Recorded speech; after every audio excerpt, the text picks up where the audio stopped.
どこで知り合った？ツイッターで3年4年前マリーがある日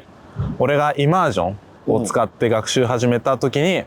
ツイッターのアカウントにマリーが DM してくれて、そっから友達になったね。イマージョンどういう方法ですか？イマージョンはたくさんインプット、例えば俺は英語を学習してるから英語の環境に自分をもう浸すっていうか、日本にいながら俺の場合は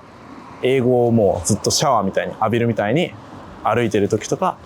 英語のポッドキャスト聞いたりとか、家にいる時も英語の YouTube 見たりとかドラマ見たりとか、そういう感じ。でも普通の日本人勉強するスタイルは全然違いますでしょ？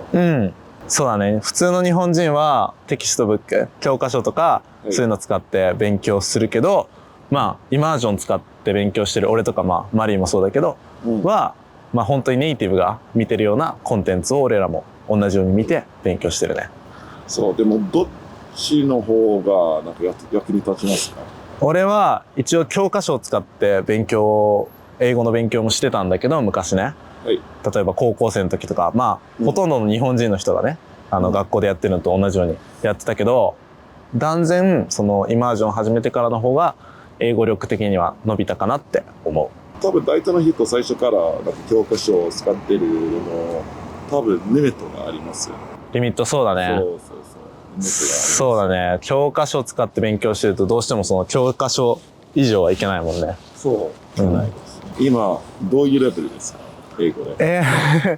それはマリーに評価してもらった方がいいんじゃないかな。なんかもっと客観的な評価ができそうだけど、でもまあ自分の評価としては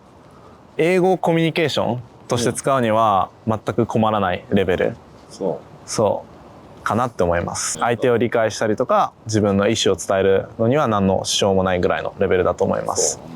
普通のイギリスアクセントをなんか使ったら全部取れる感じだと思います。よっぽど強くないイギリスアクセントだったら聞き取れると思います。大体は。でも大体アメリカのアクセント。アメリカのアクセントが一番自分がインプットしてる時に触れてたから一番得意ですね。Hi guys, my name is Rodo. I'm a college student studying English, and I've been friends with Mali for over four years. Too long. でも最初からインプットの勉強で何のおすすめがありますか？自分は YouTube をおすすめします。YouTube とかポッドキャスト、っていうのも海外ドラマを使って日本人だと学習する人が多いと思うんですけど、よく聞くのはフレンズとか、けどフレンズとかの会話って全部スクリプトがあるから、例えば言い回しとかもすごい面白いじゃん。聞いてて面白いっていうのはもともと台本があるわけだから、言い回しとかも全部上手かったりする。でも実際の会話ってそんなスムーズにいかないじゃん。上手い言い回しばっか使ったりとか、だけど YouTube とかって編集されてるとはいえ、もちろん台本がある動画もあるけど、結構こういうインタビューの動画とかもたくさんあるし、本当の実際に自分が現実世界で話す時の話し方をお手本として見えるから、それをそのまま真似するっていう意味では YouTube はすごいおすすめ。ポッドキャストも。となんか友達作れる方もいいですか？そうだね。言語学習で友達作るのはめっちゃ大事だと思います。この友達は英語を話す友達っていう人が自分の中でね、自分の友達いると、この子と会話したいから英語圏でさ流行ってるもの、最新のものをどんどん知りたいってなるし、この子ともっといろんなこと話したいからこの英語圏の文化のことをもっと知ろうっていう風な気持ちになるから、単純にその人を知りたいからそのついでというか過程で英語をね伸ばそうって気になるから、すごいいいと思う。そう、いいモチベーションですね。でも大体の人は一番いい方法はなんか彼女とか恋愛とかそういうなんか国に起こすこともなんか一番なんか早く上手になりそう感じだと言われるのがなんか多いですね。でもなんか本当のことがありますけど、でも本当ではないこと多分リミットがありますね。なるほど。そうなんか多分例えば男性なんか女性付き合ってます。でもその勉強することはめっちゃなんか女らしい話し方に、ああ。そうなる感じが、そう、合ってます。でも、だから、なんか人によって、なんかベース、ファウンデーションを作りますは、なんかいいと思いますけど、でも、その人だけで話しているは、なんか、そう。ああ、なんかこれは、まず、その彼女とか、彼氏を、その自分の学んでる言語を話す、彼女、彼氏を作るっていうのはすごいありだと思います。自分はちなみに、英語圏、ネイティブの英語圏の彼女は、一回見たことがありません。そう。けど、全然いいアイデアだと思います。学ぶ上で。で、ただ、そういう、例えばじゃあ、俺は男だから、なんだろう、その、例えば、彼女から英語を学ぶと、話し方がその彼女っぽい話し方になる。要は、女の子っぽい話し方になるっていう、ね、不安を持ってる人とかもいると思うけど、で、実際それは起こりうると思うし、見たことがある。英語圏の男の人で、日本人の彼女から日本語を学んで、その女の人らしい喋り方をする、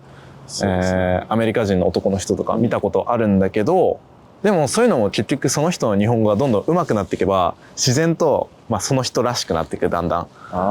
し、それはむしろ何も、その女の人らしくなるっていうことだけじゃなくて、例えば、日本語をアニメから学んだ人はアニメっぽい話し方になるし、日本語を小説とかから学んだ人はちょっと文章っぽい話し方になるし、日本語をポッドキャストから学んだ人はポッドキャストのホストっぽい喋り方になると思うし、どんな方法を取ったとしても最初は偏りができると思うけど、それもみんな徐々にだんだん自分らしい言葉になっていくから、時間ともに。で、実際それは自分で感じるから、そんな心配する必要はむしろなくて、心配せずにどんどんキャッチできるものを拾っていった方が効率がいいし、いいと思います。早いし、もしそれが不安っていう人はおすすめなのが、最初にいろんなインプットに触れてみる。そうですね。例えばハロートークとかのアプリで実際ネイティブの人と話してみる。ネイティブの友達からインプットを得るのも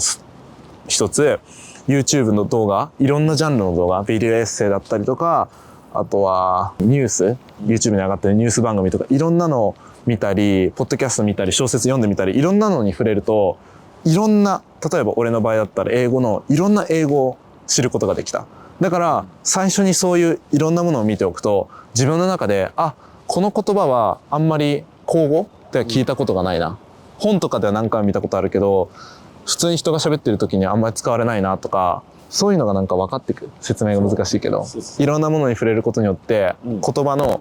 この言葉はどういう人が使う言葉か。女の人なのか男の人なのか、頭いい人なのか、どっちかっていうと知性がない人が使う言葉なのか。だからいろんなインプットに触れるっていうのは、例えば一人の人からインプットを得てると、それが全てになっちゃうけど、いろんなところからインプットを得てると、比較ができるからすごくいいと思う。2022年の2月の後半にバンクーバーに、留学というか働きに行くというか、そんなことをしました。バンクーバーに7ヶ月かな、合計で。2022年、去年、滞在してました。だからそこではもちろん毎日英語を話して生活してました。カナダに行ったタイミングで2年ぐらいずっとイマージョンを使って勉強した後、そのカナダに行ったんで、だからもう着いた時には結構話すことができました。でももちろん今ほどのレベルじゃないし、なんか自然な英語かって言われると別に、まだ不十分なところはあったけど、でも生活したり、接客業、アイスクリーム屋さんで働いてたんですけど、バンクーバーで。そういうことする分には全然支障はありませんでした。完璧ではないけど、もちろん。バンクーバーがちょっと特殊だったのが、バンクーバーってすごい移民の人が多くて、例えばメキシコ系、ラテン系の国、メキシコ、コロンビア、アルゼンチンナとか、あとはインド系の移民の人だったりとか、あとはアジア系、日本人、韓国人、中国人の移民の人がたくさんいて、自分はその移民の人たちと結構過ごしてる時間が多かったんで、別に彼らの英語は第一言語ではないから、ローカル英語しか話さない人とも仕事で接してたから、そこでは英語力がすごく伸びた感覚があるけど、結構その移民の人たちとコミュニケーションしてるときは、英語でコミュニケーションするっていうよりは、もう体も使うし、もちろん自分の英語よりも相手の英語の方があんまり喋れないときとかは、もう自分が何としてでも伝える、英語以外の方法でもっていう感じだったから、そういうコミュニケーション能力が伸びたけど、英語力が伸びたかって言われるとそこまでなのかなって思います。なんかいろいろな経験があります。うん、ネイティブの人とその移民の人、うん、その移民の人なんか他の海外の人で、でもその時いろいろなコミュニケーションスタイルに上達になってなんか来ましたでしょ。そうなんか、今まで日本にいてラテン系の人とかメキシコの人って全然関わったことなかったけど、カナダでたくさん触れ合う機会、一緒にパーティー行かせてもらったりとか、一緒に飲みに行ったりとかする機会があって、そこですごい自分の中での許容力っていうか、器が広がったんで、すごいいい経験だったなと思います。そうですね。英語力は伸びなかったけど、最初はこれ今この人たち本当に英語話してるのかな、なんか確かに英単語ちょっと聞こえるけど本当はスペイン語で話してるんじゃないって思うんだけど、よく聞いていくと確かに英語で話してるしって言って、だから最初はすごい衝撃だったし、全然アクセント聞き取れなかった。今まで聞いたことないアクセントだったから、それは別にその、ヒスパニック系の人たちだけじゃなくてインド系の人たちもとか、他のアジアの国のアクセントも最初聞いた時は聞き取れないんだけど、ずっとその人たちとこう会話してると、例えばだけどさ、2日間ぐらい友達になって遊んだりするともう結構聞き取れるようになってたりするから、不思議、なれる。Thanks for interviewing me. It's been really fun. No worries, man. Anytime, man. Thank you for your time. Thank you. Okay, cheers. ありがとうございました。はい。